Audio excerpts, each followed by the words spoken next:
Si tanto nos esforzamos en permanecer jóvenes físicamente, ¿por qué no actuar igual sobre nuestro cerebro?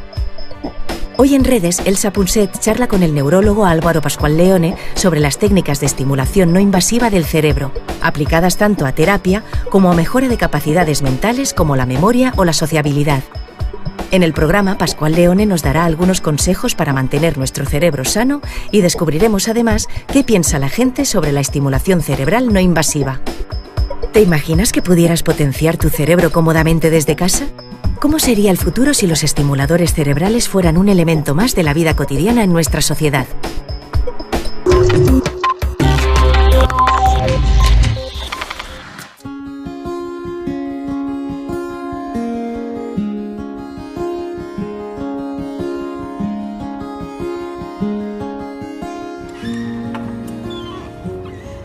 Álvaro, ¿qué tal? Muy bien, muy bien. Podemos mejorar nuestro cerebro. Lo que nos ha dado la naturaleza no es, digamos, el principio y el final de lo que hay. No tenemos por qué conformarnos. Bueno, esta es una gran pregunta. Probablemente lo que tenemos en la naturaleza es lo mejor que podemos tener, pero no funciona, no está funcionando siempre de la mejor manera posible. O sea, es posible hacer que funcione mejor para cosas concretas. Y bueno, acaba siendo una cuestión interesante de ver qué hacer para que funcione mejor para aquello que te interesa y cuáles son los posibles costes si haces que mejore mejor para algo, si pierdes en otras habilidades, ¿no? Vale, porque el cerebro de alguna manera está programado para cambiar constantemente, ¿no? Es lo que llamáis plasticidad cerebral. Correcto. Los neurocientíficos, ¿no? Sí. Entonces, la genética no lo es todo en este sentido. Hay mucho que podemos hacer para mejorar el cerebro. La genética es demasiado lenta. La genética te hace el nivel basal. Es el punto de partida, digamos. Sí. ¿Esto ya existe en el mundo real en otros ámbitos, por ejemplo en el militar? Sí, intentos de aplicarlo en la vida cotidiana, no solo en medicina, sino las agencias del ejército americano están explorando este tipo de tecnologías de estimulación para ver si pueden conseguir que lo que llamamos el aprendizaje perceptual, el saber detectar lo que son las dianas de los drones, de los pequeños teledirigidos, aviones teledirigidos que lleva un piloto, pues esos pilotos tienen que detectar dianas que por lo visto es muy complicado de aprender a detectarlas. Y el uso de estas técnicas parece que puede acelerar ese aprendizaje, hacer mejores pilotos. Y se está viendo resultados en este sentido. Sí. Es un campo donde ya se está aplicando mejorar nuestro funcionamiento cerebral. Correcto. De una forma no invasiva. Correcto. Hace tiempo que sabemos que toda corriente eléctrica genera un campo magnético y viceversa. Nuestro cerebro, como objeto eléctrico, no es una excepción. La electricidad que generan sus neuronas produce un campo magnético a su alrededor, y un campo magnético o un campo eléctrico externos pueden producir actividad en nuestro tejido cerebral. ¿Quiere esto decir que podríamos modificar nuestra mente mediante la electricidad o el magnetismo? Parece ciencia ficción, pero no lo es. Hoy en día ya existen varios métodos que permiten estimular nuestro cerebro sin cirugía. La estimulación magnética transcraneal utiliza campos magnéticos que atraviesan la piel y el cráneo hasta provocar una pequeña corriente eléctrica en la corteza cerebral. Y la estimulación eléctrica transcraneal sigue el mismo principio, pero a través de descargas eléctricas muy pequeñas.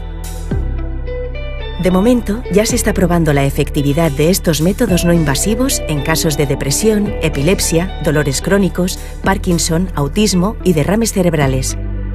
De hecho, numerosos experimentos muestran que estos dispositivos, que actúan sobre el cerebro pero desde fuera, son capaces de mejorar habilidades cognitivas, como la memoria, la capacidad de aprendizaje, la lógica y la matemática, e incluso pueden cambiar la manera en que percibimos el entorno y reaccionamos ante él. En resumidas cuentas, pueden modificar nuestra conducta. Las implicaciones futuras de estas nuevas tecnologías no invasivas son enormes. Se abre la puerta para manipular nuestra mente. Quizás para manipular lo que hacemos, lo que sentimos y lo que pensamos. ¿Sería lícito mejorar nuestras capacidades? ¿Permitiría a una inteligencia mejorada tomar decisiones más acertadas? ¿O por el contrario, perderíamos aquello que nos hace humanos? Como ocurre con todos los grandes descubrimientos científicos y tecnológicos, las consecuencias éticas todavía imprevisibles de una técnica con este poder dependerá del uso que le demos.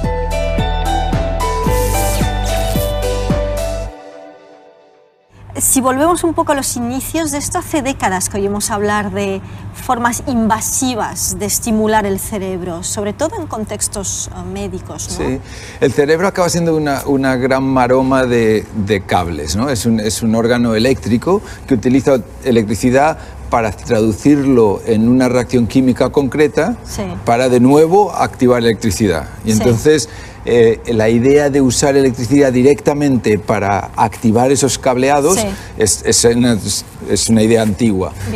Y el problema durante muchos siglos es que, como el cerebro está dentro de un aislante fantástico de electricidad, que llamamos la cabeza y el cráneo, tienes que abrir la cabeza para poder estimular directamente en el cerebro. Y eso, Álvaro, a mí siempre me impresiona, cuando ves estas operaciones en las que abren la cabeza a las personas y luego las despiertan y les van hablando mientras colocan, ¿no?, los electrodos.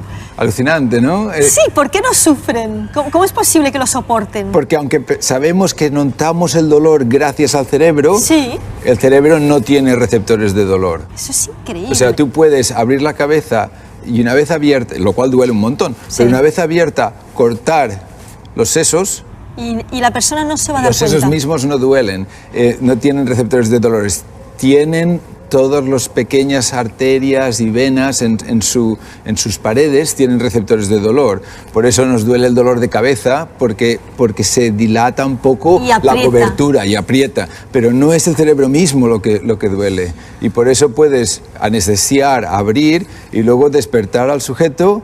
Y una vez despierto el sujeto, puedes estimular distintas zonas y preguntarle lo que nota, lo que siente, lo que percibe. Claro, porque no tienes otra forma sino de saber si realmente estás acertando en el punto exacto, ¿no? Exacto. Estamos aprendiendo tanto acerca del cerebro y estamos viendo que hasta ahora estábamos aprendiendo a leerlo gracias a todas las técnicas de neuroimagen, y ahora de repente están llegando estas técnicas no invasivas, de las que tú eres uno de los grandes especialistas, que nos permiten, junto a las técnicas de neuroimagen, no solo leer el cerebro, sino saber dónde podemos actuar.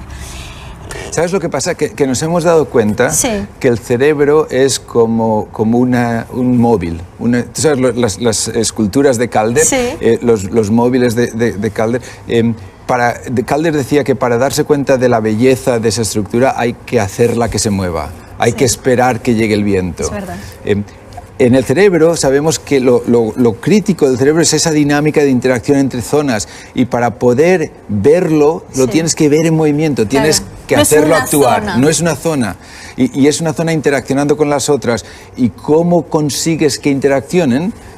Interviniendo. Y las técnicas de neuroimagen nos permiten ver los resultados de la intervención. Las técnicas de neuroestimulación nos permiten intervenir. Claro, porque no solo estamos hablando de mejorar la vida de los enfermos, sino a lo mejor de tener políticas de prevención y de simplemente ayudar a las personas, aunque no parezca que lo necesiten, pues simplemente para dormir mejor, para ser un poco más felices, para estar más relajadas.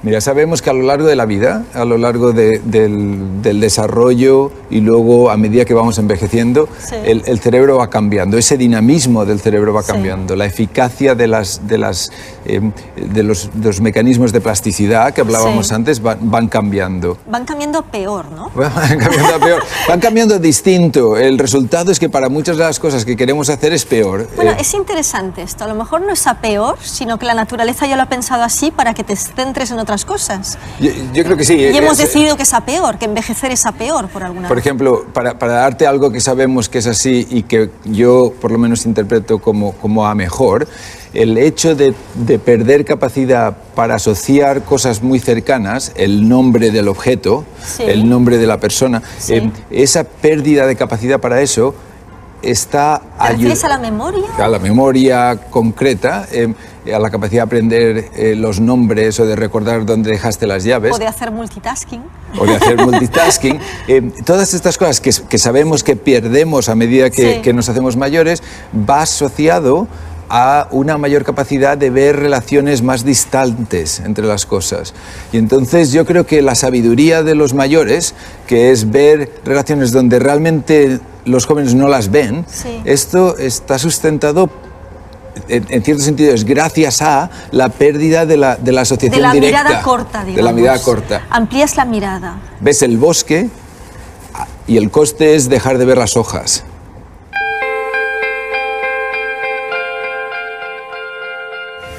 Hemos iniciado una nueva era en la que ha cambiado nuestra forma de comunicarnos, de aprender, de encontrar lo que nos apasiona y de conciliar con ello nuestra carrera profesional.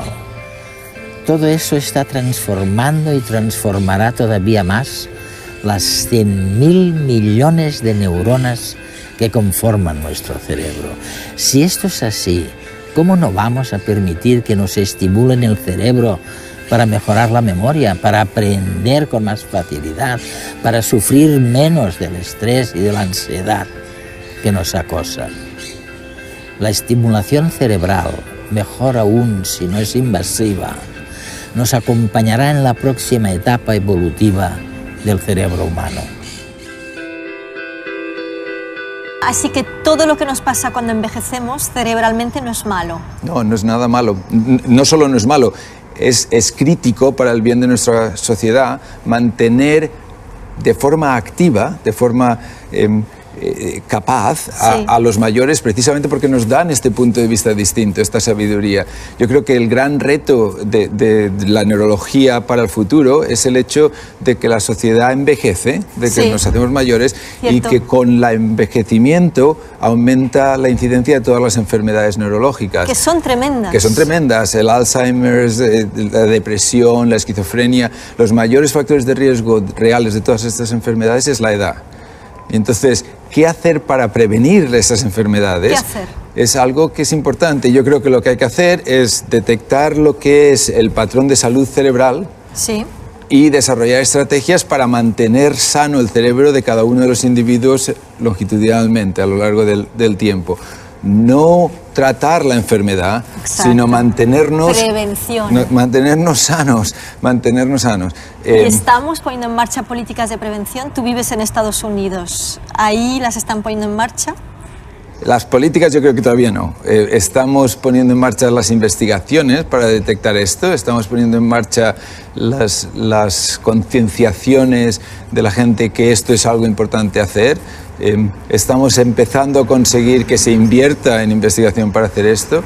O sea, yo creo que a veces las políticas tienen que seguir a los datos de investigación. Que nuestro sistema, supongo, está muy centrado en curarnos cuando estamos enfermos, en estigmatizarnos porque envejecemos, no en ayudarnos a envejecer bien o a prevenir la enfermedad. Requiere un cambio de mentalidad, el cambio conceptual que hace falta para pasar de ahí a enfatizar la necesidad de estar cognitivamente activo, de mejorar el rendimiento cerebral y de que gracias a eso vamos a tener mayor interacción con el mundo externo y además mayor interacción con tu mundo interno. Si tu cerebro está más sano, tu cuerpo estará más sano. Es el reverso de Jovellanos, ¿no? La idea de decir una mente sana en un cuerpo sano, pero también un cuerpo sano gracias a una mente sana. Pero eso es bastante nuevo también, ¿no? El impacto de la mente sobre el cuerpo y el cuerpo sobre la mente. ¿Esto por qué hasta ahora no nos hemos dado cuenta de ello?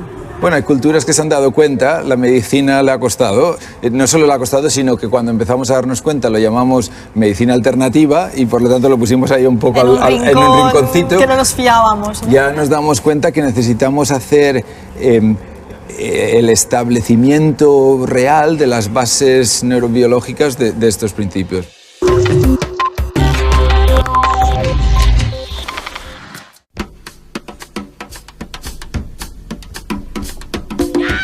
¿Y tú? ¿Utilizarías la estimulación cerebral para mejorar tu mente? ¿Probarlo? A lo mejor lo acabaría probando. Todo lo que sea para beneficio del cuerpo humano, pues lo utilizaría, por supuesto. Por supuesto. Sí. No, por la calle no iría caminando con el casco, la verdad. A ver, ¿y para qué la utilizarías concretamente? recuperar memoria o como más como así acordarme de nombres y cosas así que de repente se me va la onda. Yo soy músico y si pudiera utilizarlo para la música, lo utilizaría para la música en este caso, ¿no? Por ejemplo, el surf o estos deportes que necesitas equilibrio, estas cosas. No sé, soy un poco tímida, pues quizá mejorar ese aspecto, conseguir ser más extrovertida, por ejemplo. Si pudiera decir, quiero aprender inglés, por ejemplo, idiomas. ¿Y sería ético que unos pudieran acceder a ella y otros no? Bueno, pienso que a lo mejor no se debería de comprar. Debería regalarse. No, regalarse no, pero quiero decir que a lo mejor debería pertenecer más al ámbito, ¿no?, medicinal o terapéutico. Es como uno va a una escuela pública y otro a una escuela privada, entonces tienes conocimientos distintos por el mismo hecho del dinero, entonces es como, esto ya está pasando ahorita. El hecho que te vaya a mejorar sin un esfuerzo también es poco ético, porque mejoras sin esfuerzo y de forma rápida y fácil. Milagros a Lourdes no existe. La gente a la larga acabaría siendo como él. Sí, la cambias 1, 2, 3, un mes, un año y lo volvería a ser la persona que siempre ha sido. ¿La recomendarías a alguien? Bueno, más de uno le sería útil. Yo me lo aplicaría a mí mismo. ¿A mí mismo primero? Hombre, aprenderían a hablar inglés, que eso estaría muy bien.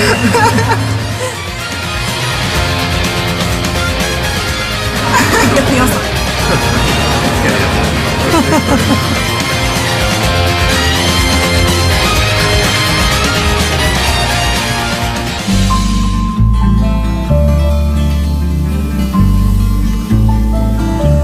Álvaro, estamos viendo estos árboles y es curioso porque un magnolio, un ciprés cambian según el clima.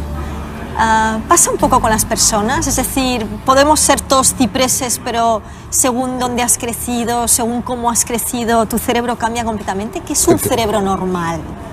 Bueno, esa es una gran pregunta. Realmente necesitamos hacer más estudios transculturales para poder entender cómo el impacto de la cultura, desde el lenguaje a la forma de ser, a la arquitectura, a la historia, cómo esto nos cambia. Y sabemos que en parte nos cambia porque el medio ambiente, a través de factores epigenéticos que llamamos, cambian la expresión de los genes. O sea, nos cambia hasta la herencia que traemos si venimos de otro sitio. Una persona de origen japonés que vive en Estados Unidos es un japonés distinto al japonés que se queda en Japón. Y eso se marca en su cerebro. Y eso se marca en el cerebro. En poco tiempo. Increíblemente rápido. Es simplemente y sin embargo, tú dices que estos nuevos métodos no invasivos de alguna forma van a ayudar a las personas a adaptarse más deprisa, porque el mundo va muy deprisa. Correcto. ¿Y esto cómo afecta el cerebro? Esta es una gran pregunta. De nuevo es lo mismo que estábamos diciendo de las culturas. Esto va a hacer unos cerebros distintos. El cerebro de la sociedad de redes sociales, del Facebook y el Twitter, va a ser un cerebro distinto. El cerebro en red, prácticamente. Estamos todos en red. Cambia uno y cambia otro, aunque sea una distancia, cuanto más si esté. Y eso es lo mismo que pasa en el cerebro. Cambias una cosa y cambian en red todos los otros aspectos del cerebro. Tú aprendes a tocar el piano y eso tiene una repercusión sobre tu capacidad mental. Aprendes a hablar en inglés y eso cambia tu representación de conceptos tan abstractos como el amor, porque los términos son distintos y por lo tanto estructuralmente te cambia el cerebro. Por eso los árboles son distintos en Estados Unidos, porque la nieve, el clima, todo esto es distinto y si plantas el mismo árbol en dos sitios, las influencias externas y del subsuelo hacen que acaben siendo distintos. Así que nos parecemos también a los árboles en ese sentido. Sin duda. ¿Y estas técnicas de estimulación cerebral no invasivas van a reemplazar las técnicas invasivas, los electroshocks y las operaciones quirúrgicas o no? Yo creo que la posibilidad existe. Obviamente yo dirijo un centro de estimulación no invasiva. O sea, ¿tú crees en ello? Yo creo en ello, pero... ¿Para qué va a servir? Dime los grandes ámbitos en los que estáis trabajando. Bueno, está aprobado como tratamiento para la depresión. Lo que hacemos es identificar el circuito cerebral, la red cerebral, que no está funcionando bien. Sí. Y hacer que esa red cerebral funcione bien gracias a teledirigir la inyección de electricidad, por así decirlo, no invasivamente, o sea, hacer que esas conexiones vayan más fluidas. Pero cuando haces eso una vez, solo haces que fluya. Cuando lo haces repetidamente, ya creas el camino. Creas el camino. Eso es la plasticidad cerebral. Eso es la plasticidad. Entonces tú sabes que generalmente hacemos algo que llamamos el hazlo tú mismo. Queremos compartir con nuestros espectadores una forma práctica de aplicar algo de lo que hemos visto a lo largo del programa. ¿Tú puedes recomendarnos formas de estimular el cerebro que podamos hacer fácilmente en casa las personas que nos están escuchando ahora mismo? Fíjate, yo creo que si de lo que queremos conseguir es que nuestro cerebro, el cerebro de cada uno de nosotros, se mantenga lo más sano posible, la evidencia más fuerte hoy por hoy es en tres cosas bastante sencillas. La primera es comer la cantidad de calorías mínima para no perder peso, para mantener el peso al nivel adecuado de cada uno, sin estar perdiendo, pero sin comer lo máximo para no ganar, que es lo que solemos hacer.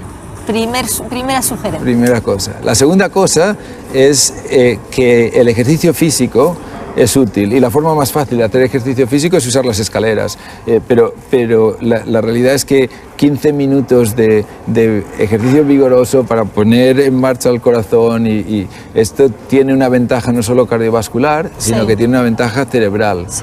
No es porque gastes calorías, sino que resulta que ese tipo de ejercicio literalmente aumenta la capacidad de las zonas cerebrales que nos permiten tener mayor control inhibidor, mayor capacidad de resistir tentaciones, de tomar decisiones a su tiempo y no aceleradamente. O sea, cambia nuestro cerebro en una forma que nos es beneficioso. ¿Cuánto ejercicio recomiendas? Muy poquito. Realmente parece que los estudios de Arthur Kammer, entre otros, que 15-20 minutos diarios es suficiente. Pero un poquito vigorosos, entiendo, ¿no? Sí, o sea, aeróbico para que realmente te ponga el corazón en marcha.